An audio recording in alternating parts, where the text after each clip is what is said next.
So the first question is, what are the main challenges for the sustainable funding of European research infrastructures, single-sided and distributed ones, and at which level are these challenged? At the EU level, at the level of governments and decision makers, at the level of RI managers and RI users? So what do you think are the main problems of funding? And I'm waiting for someone. Okay.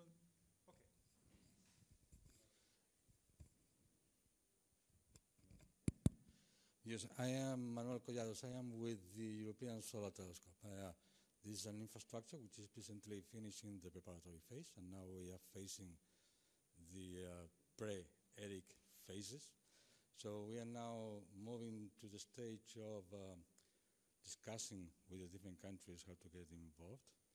This is a single-sided facility. So I see that it is different. The single-sided and distributed facilities, they have a completely different problem.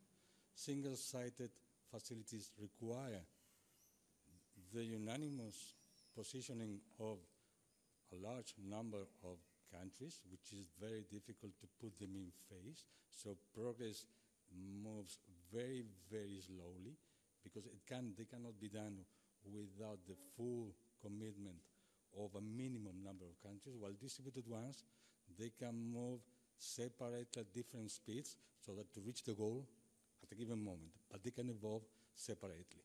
And this is, to me, the most critical difference between the funding that is necessary for single-sided and distributed. And for single-sided in facilities, this is, I can tell you, tremendously difficult because all the countries have different priorities, they have different speeds, they have different decision-taking measurements, they have elections here, they have elections there, so it's very difficult to put them in phase. Yeah, I mean, I fully agree with you, but probably single-sided facilities might face similar challenges as, for example, strategic investment quite often cannot be made at the scale of the facility itself. So we need to work with others to do it. And then, I mean, you are again facing the same kind of issues.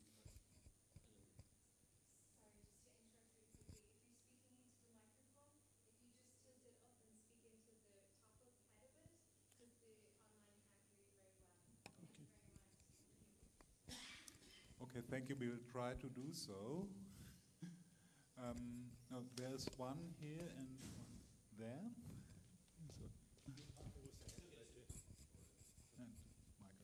So Niklas Blomberg, leading ELEXI, which is a distributed infrastructure. I think one of the challenges for two challenges for distributed infrastructures is to deal with the heterogeneity of the funding sources across Europe. That's not necessarily a big problem, but it's very complicated to report. For instance, we heard Elena's presentation this morning, because the national facilities or the national nodes, of course, fit into the national funding landscape, and that is very, very different in all the 27 member states. And so one of the challenges for distributed infrastructures is to craft something that aligns with the national landscape in all of the different member states and still present a reasonably coherent picture at the European level.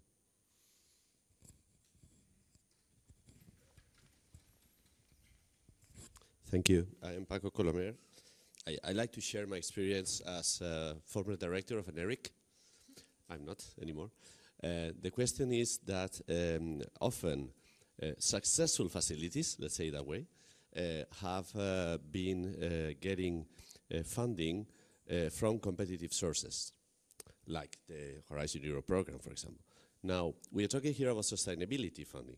When the facility relies too much on this competitive funding for regular operations, the situation can become really complicated because this competitive funding is, of course, not guaranteed, all right? So I think that should be put into the spot for the funders of these research infrastructures, that there needs to be a proper balance between what is base funding from the countries, member states, and this other competitive funding that should not be too high in order not to jeopardize the operations of the facility. Okay, I think that was a plea for basic institutional funding, however it's made then. And now Michael, Ryan. Thanks. Thanks, Peter. I don't know what the main challenges are, as the question says, to sustainable funding, but we've talked about this for many, many years, whether it be national level, funders level, or European level. But one thing that I'm still at a loss at is knowing what do we want the funding for? And I think that's an important element. So I'll give you an example. We did a survey, and I'm with Science Foundation Ireland. I'm also the ESFRI delegate to Ireland. We did a survey about 10 years ago to the Irish research community in relation to infrastructures and equipment in general. It says, what's good, what's bad? And the upshot was, we know we can get the money for the equipment from you. That's not a problem. The big problem is that we have nobody to run it. You won't give us the money to effectively hire an operator or a researcher ad infinitum. And this is the problem. One problem. And this is just a simple example. So you've got funding for equipment, you've got funding for maintenance, you've got funding for access, you've got funding for personnel themselves. In that one instance, personnel was the real big problem, because we don't have any funding available. What we did is we put in a national access plan to try and let the research infrastructures become revenue generators so that they could effectively hire their own personnel. So I would wonder, as a part of helping to answer this question, if across all member states and associated countries we found out, well, what are your when you talk about funding, what are you looking for? Funding for what? What are your top 3 asks in relation to funding, and see if there is trends? Because I believe that there are going to be very, very different answers depending on what the question is. It goes back to this gentleman's question in relation to, at a national level, there's going to be different answers going around different countries, different regions. But I think it would be good to get an indication of what specifically the challenges, or at least a request for funding, is. Thanks. Okay.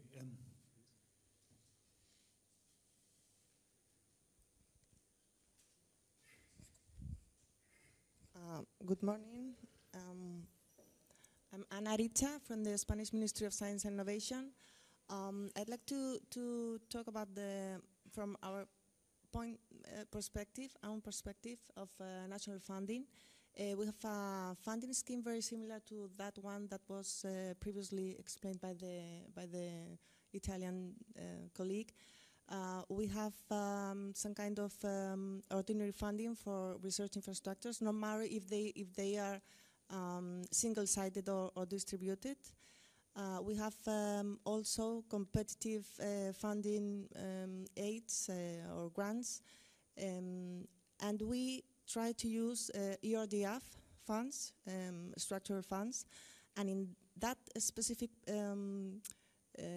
place we have several differences if we want to address it to single-sided or to distributed. In the case of single-sided, we have it's easier for us to fund, of course, single-sided research infrastructures if they are, of course, in Spain. Why? Because the use of the ERDF are very, very close to the regional development and the socio-economic in the regional. So we have very difficulties if we want to fund single-sided research infrastructures with structural funds.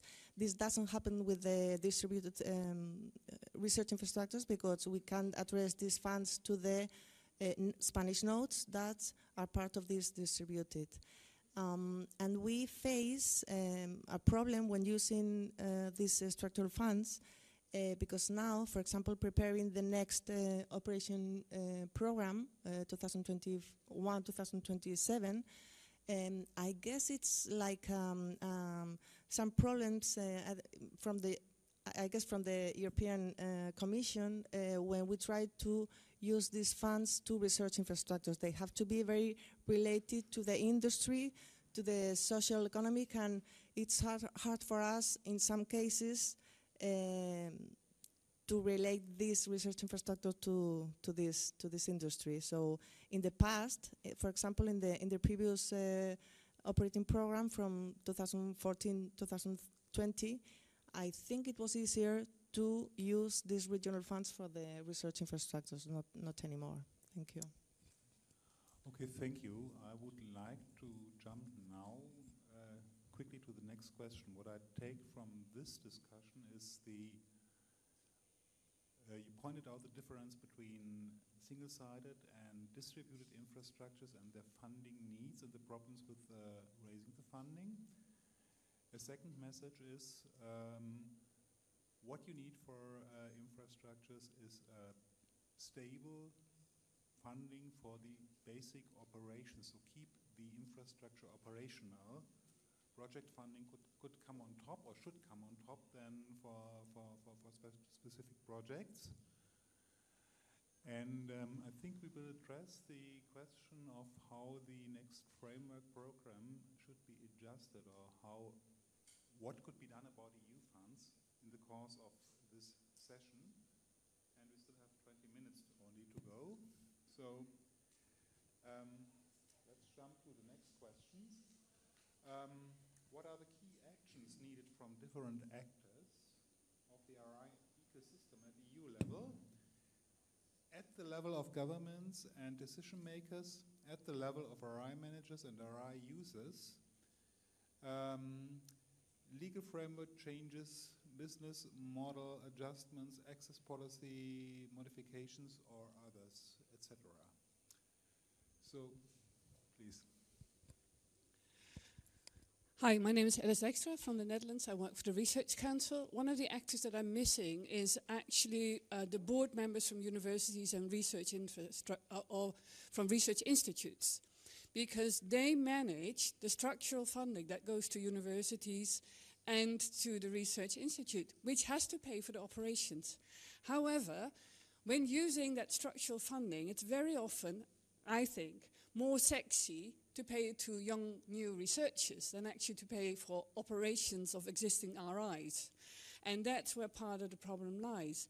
I mean, sometimes it's even the government that actually specifies how the structural funding should be used, that it should be used for young researchers. So it's a problem on both sides, I think, and we need to recognize that and make sure that more funding is being reserved to actually pay for the operations of the RIs.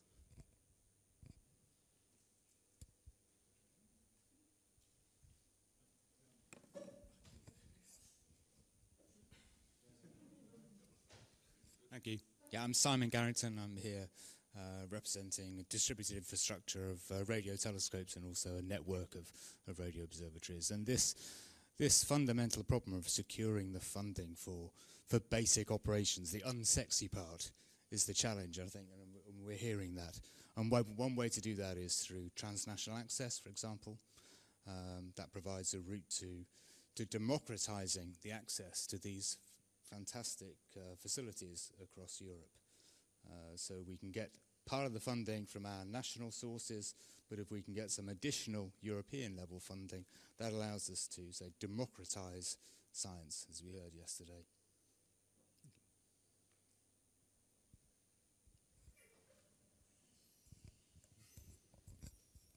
Okay, thank you. So I'm Philippe Vernier. I'm the CEO of eBrains, the digital infrastructure for the brain. And we are facing, so I shared for most of what have been said before for the distributed infrastructure. But one very specific challenge we have in the case of legal framework is that we're dealing with health data, with human health data.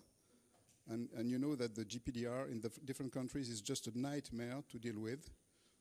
And I know that some efforts are already built, to try to harmonize the different GPDR laws in different countries, but there is a big deal to be improved yet.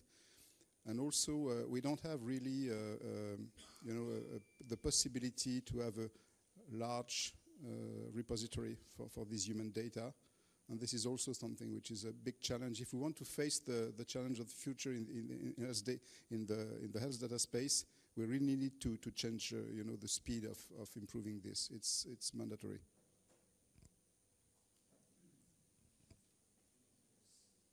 Thank you. Yeah, it's maybe a little bit embarrassing, but in our case, which is synchrotrons, I don't think our main challenge is operation, maybe because we are large single-sited facilities. The main challenge for us is really to make those technological developments that would keep us upfront and sustaining the competition from Asia and the Americas. And that's not easy because this is necessarily joint developments where the, catalyzing contribution from EU is absolutely necessary together with funding from the different member states. And I'm not sure that at present we have a tool that easily allows this in the framework program, for example. We have a pilot project, but for this we really need to go to a further step. Okay, thanks. Further comments on what funders should do, what changes should be made in the legal framework. So we have in the funding framework. Okay. Then we could quickly go to 3, and I think this is also your point. What should be done in the next phase of Horizon Europe, the work package 25 to 27, and the FP10 to address RI funding issues? I think this is a problem also with the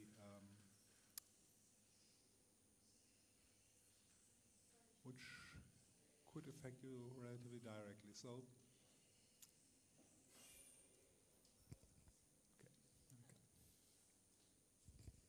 Annika Thies from DESI and LEAPS. I think one very principal thing is have break this very bad cycle of framework program budgets for research infrastructures becoming smaller and smaller. I think that the sheer availability of budget and the prioritization of research infrastructures in the overall scheme of FP10, that needs to drastically change in order to reflect that it's a backbone of the European research area.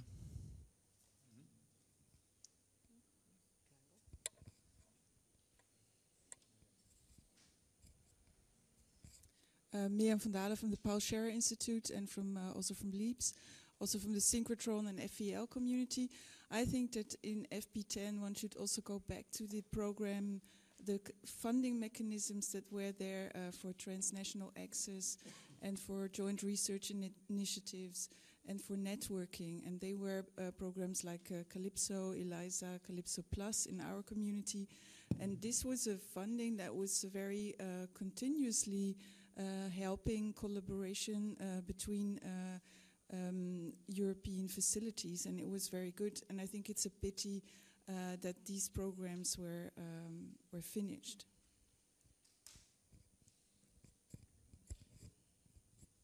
Isabella Rothman, manager of RadioNet, which are the distributed infrastructures in radio astronomy in Europe. I wanted to stress again, this is the same what you just said. More than 20 years, our community get together under I3, where we tackle all aspects of the research infrastructures. We brought them all together. We look what is needed for technical development, what are needs of the users, what are needs of the engineers, of the operators, and also for the transnational access. And now we are splitted, as you said. So we have to go for the technical development separately. We did. We have to go for transnational access development. We do. And suddenly this community is distributed somewhere else, and so on. So this was the perfect, really, model how to put together the community and keep it together and address all aspects and work really so many years perfectly. So I understand you right. It's for you plea for a coherent funding approach by the Commission or by the EU in the programs for research infrastructures for all the different aspects. Okay. Yes, I just want to stress that I fully agree with what you have said. So with the i3 initiatives, we had the possibility to keep the community united. We had different activities for the young people, for the engineers, for the developments, and now these activities are spread here and there, and it's becoming really a mess. So I fully support what you have said.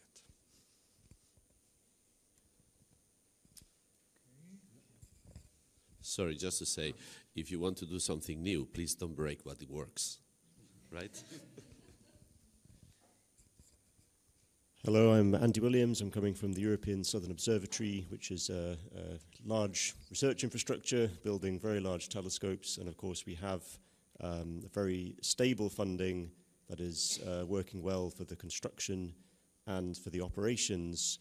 But I just want to recognize the fact, the importance to us of these transnational access funding schemes like Opticon and RadioNet that somehow kind of filled in the cracks where we were missing certain important aspects of technology development and building the community that I think for ESO, we were not able to organize ourselves. And actually, these contributions organized by the TNA schemes, somehow led to important technology developments that we now use and in our instruments. So these should be strengthened, is my point. So the message is here we need to have something comprehensive in the funding schemes, comprehensive for addressing all aspects of RIs. We also need to have a dedicated budget or a dedicated system of funding for the RIs at the European level. And the last one was a plea, the last dimension was a plea for reintroducing the TNA scheme as it was before, so easing up access, also given an incentive for RIs to attract users, especially cross-border. So, okay. Now let's go. To the last question.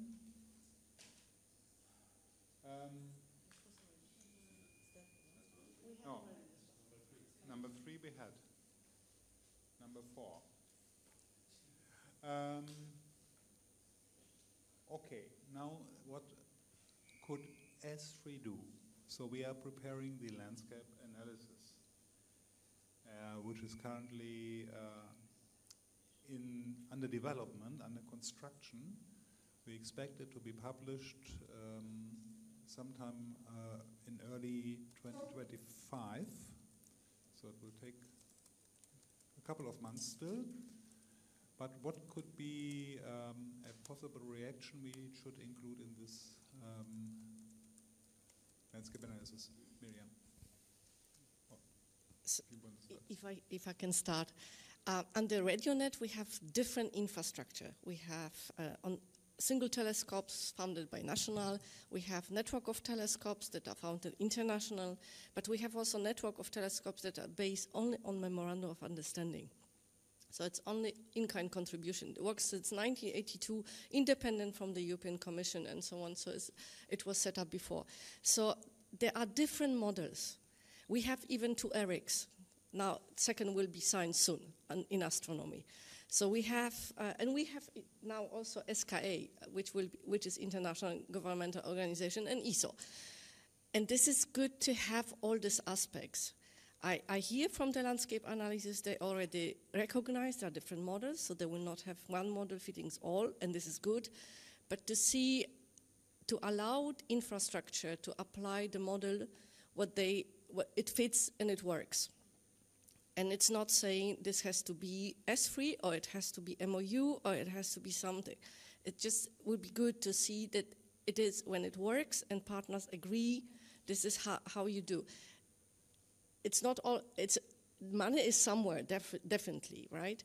And the recognition from EU also, and the importance of EU support to the infrastructure is on different levels. Sometimes it helps infrastructures to get the money on the national basis, to be recognized also for the users, not only on the national level, but also on the international level, but also to see that this is, when this is use of EU, this has to be also an EU interest to put some funding and to put some recognition into this, whatever the model can be.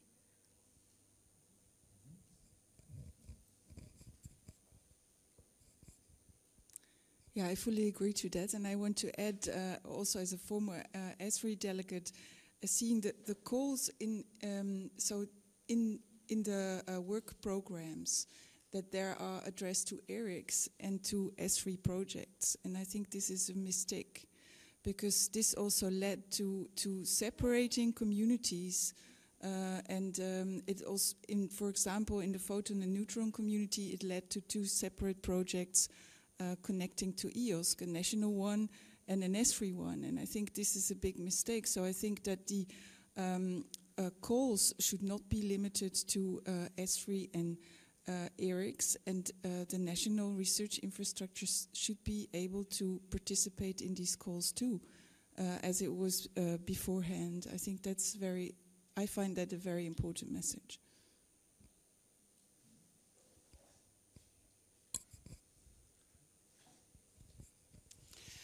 Yes, I fully agree. I think one of the important messages of the landscape analysis should be that, listen, we have created through all kinds of impulses a fragmented landscape. Sometimes it is through funding schemes that we organize, but it was also through ESFRI itself. I mean, they have a bottom-up procedure to get projects on the roadmap, and subsequently the European Commission provides preparatory funding and forcing them to set up an ERIC. Well, sometimes I think, why not a separate ERIC? I mean, why not try and combine certain things in certain fields where there is already collaboration? So I think that's going to be one of the important messages. How do we prevent more fragmentation than is already there?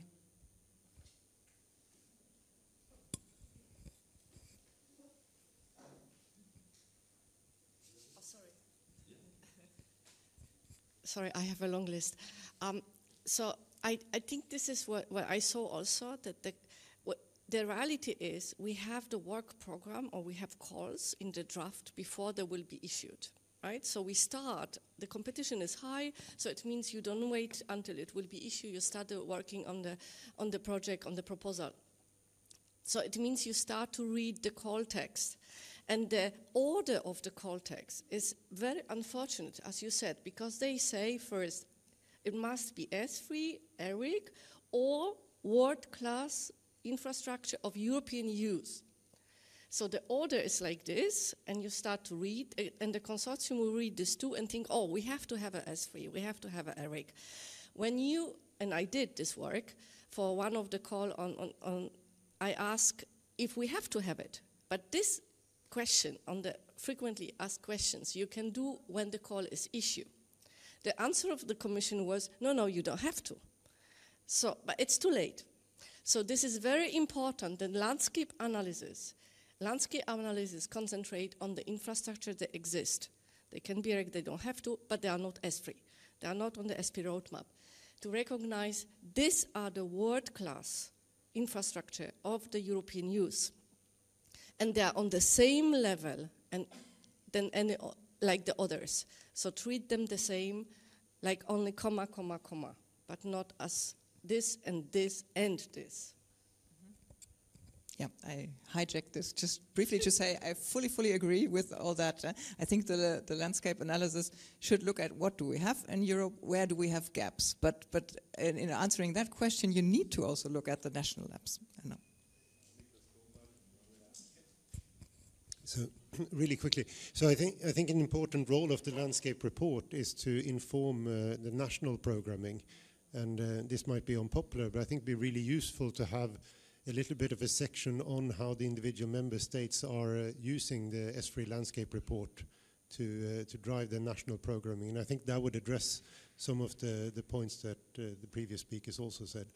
And for distributed infrastructures, that's really important because the nodes are fed through national roadmaps, and we see a big difference between the countries where there are a structured roadmap in place and where the process is more ad hoc.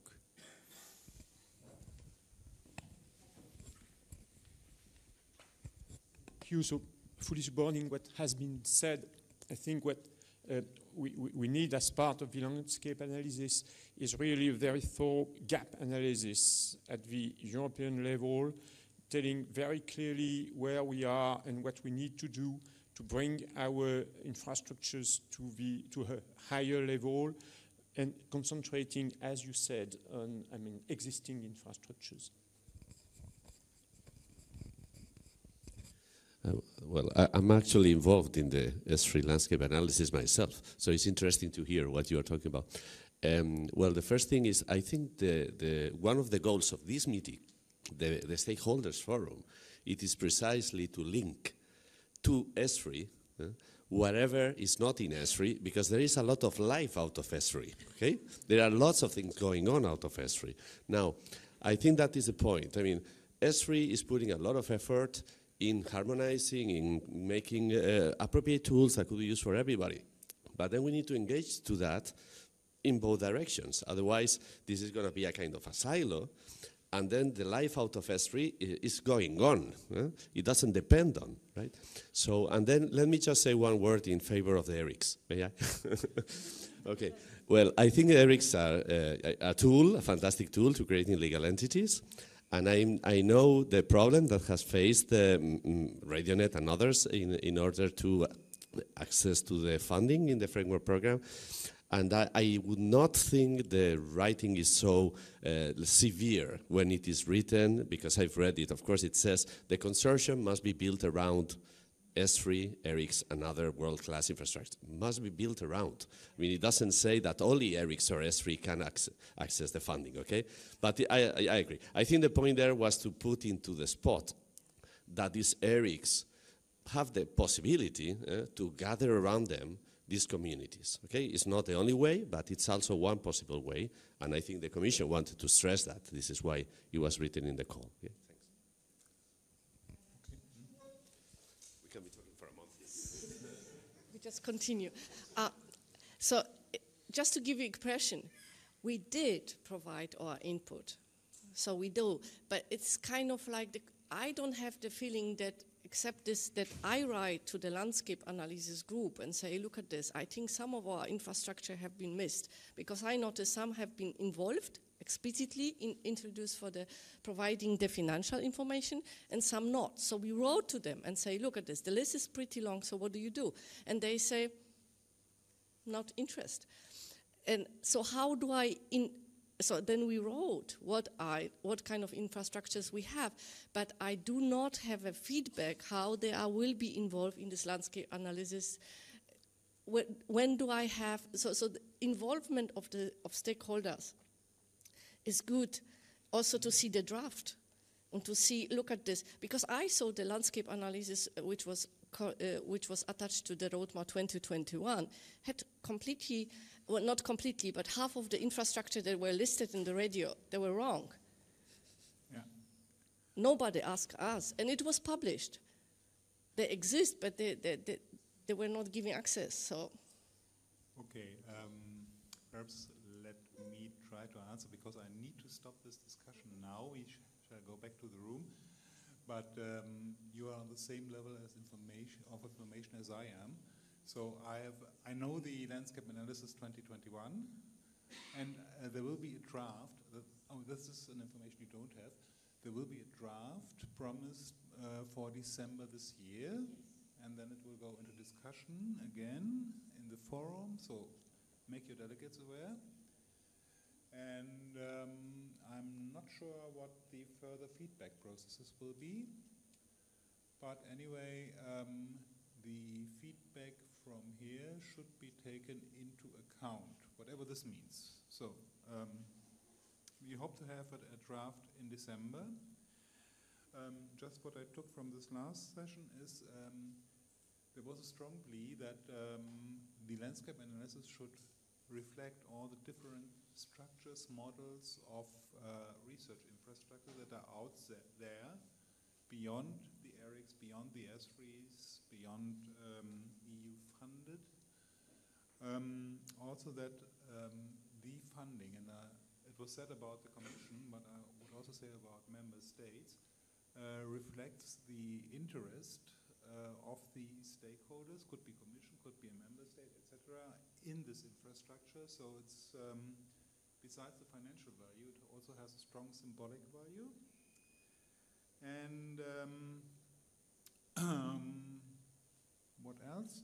Yeah, we should reflect the whole of the landscape and not just the small part funded by the EU, or identify gaps that are filled outside the ESFRI or ERIC context.